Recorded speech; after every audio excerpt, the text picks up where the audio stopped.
Bonjour à tous et bienvenue dans cette présentation de l'outil numérique WooFlash. WooFlash, donc vous pouvez chercher sur internet WooFlash et vous créer un compte enseignant. Vous tomberez alors sur ce tableau de bord où vous avez tous vos cours ou alors la possibilité d'entrer un code de cours qui sera pratique pour vos élèves. Ici, je vais vous présenter qu'est-ce que j'ai pu faire avec WooFlash. Je vais donc vous présenter mon cours de mathématiques 2e de l'Institut de la Providence, qui est donc un exemple de ce qui est possible de faire. Dans ce cours, j'ai créé 2 chapitres, un sur les équations et un sur les propriétés des puissances. Ces 2 chapitres sont différents, parce qu'il y en a un qui est linéaire et l'autre qui est adaptatif. Mon chapitre sur les équations est linéaire, car tous les élèves passent dans le même sens toutes les diapositives, alors que les propriétés des puissances, c'est comme des flashcards, elles vont de manière aléatoire. Alors, ici, je vais vous montrer un peu ce que les élèves vont pouvoir voir. En appuyant sur « Réviser » en haut à droite, ils ont le choix entre réviser les équations ou les propriétés des puissances. Je vais vous proposer d'étudier les équations. Ils arrivent donc sur cette présentation avec une diapositive d'introduction. J'appuie sur « Continuer » et ils ont donc le début avec la petite théorie que j'ai écrite moi-même pour expliquer le début. Ça peut être aussi grand qu'on veut, c'est juste que là je l'ai fait rapidement pour vous le présenter. En bas, j'ai le choix entre dire « je le savais » ou « je ne le savais pas ». Je vais appuyer sur « je ne le savais pas » pour que ça puisse revenir après. La prochaine diapositive, c'est une petite vidéo que les élèves, s'ils appuient dessus, directement, elle se lance.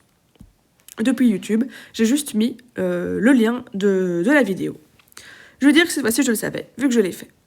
Et pour terminer, j'ai une équation, c'est une. Eh bien, c'était dans la théorie de la deuxième diapositive. Et je vais dire que c'était bien une égalité. Je réponds. Et je continue. Et il me propose maintenant de revoir mes erreurs. Ça veut dire que ici, en haut comme j'ai une diapositive qui a été rouge, c'est-à-dire que je ne l'ai pas réussi, eh bien, il me propose de le revoir. Et cette fois-ci, je vais dire, ah eh bien, je le savais. J'ai donc un résumé de mes compétences, j'ai une réponse correcte, 100% de réussite, et un ancrage de 22%. Je peux quitter. Et ça, c'était pour les équations. Donc, qu'est-ce que j'ai fait, moi, en tant qu'enseignante ? Eh bien, ici, vous voyez, j'ai toutes les diapositives qu'on a faites. Bienvenue dans ce cours, qu'est-ce que c'est une équation, etc. Je pourrais ici rajouter une question. Donc, j'appuie sur le plus, créer une question. Et il y a plein de types de questions que je peux ajouter dans mon cours. Donc, j'avais la capsule de contenu. Ça, c'est celle qui a déjà été faite. Hop, je reviens. Lu vidéo, je peux importer un PowerPoint que vous avez déjà fait ou un PDF. Et alors, ensuite, il y a tous les types de questions. Ici, il y a plein de types de questions différentes qu'on peut poser aux élèves, sous la forme d'un QCM, de flashcards, de réponses courtes, de devoir légender une image, de créer un texte à trous, des classements associés, répondre, trouver sur une image, il y a même des audios pour les profs de langue. Et il y a aussi des concordances de temps, je pense que ça c'est pour les professeurs d'histoire, pour faire des lignes du temps.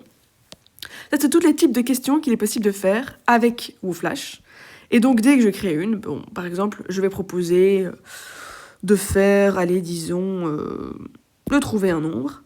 Je peux dire, je peux créer mon nombre, la réponse, ça doit être 5, avec une tolérance de 1 si je veux, donc ça peut être entre 4 et 6. Et ma question, c'est, ça peut être n'importe quoi. C'est pas super important.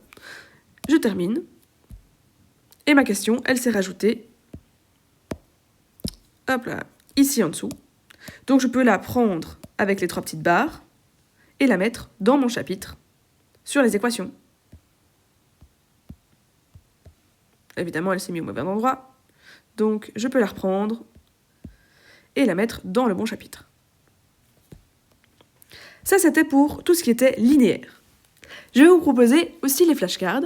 Quand j'appuie sur « Réviser », je peux aller dans les propriétés des puissances. Et cette fois-ci, j'ai fait tout sous forme de flashcards où mes élèves pourront réviser et voir s'ils ont bien compris. Donc, par exemple, ici, j'ai une formule. Et je pense que la réponse, ça doit être M plus N. J'affiche ma réponse. Ah, j'avais raison. Je peux donc appuyer sur « Je le savais » et en haut, ça s'affiche en vert.